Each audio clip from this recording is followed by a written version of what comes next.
Guys, good evening sa lahat ng mga kababayan natin sa kamanandako ng mundo. So, yan na yung bunga ng ating pagod. Siling labuyo, nasa ano na siguro to guys, mahigit 10 kilo.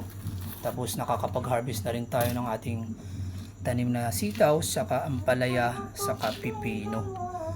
So, yun, kumakanta si Lula. Yan pala yung Lula namin. Marami raw lamok. Hello! Yan. Shoutout sa mga anak niya. So, yun nga, no?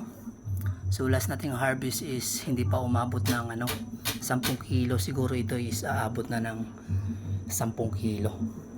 So, magkano na ba yung presyo ng labuyo sa lugar nyo guys? Kasi dito sa lugar namin is nasa 350 pa rin to 400 pesos yung per kilo.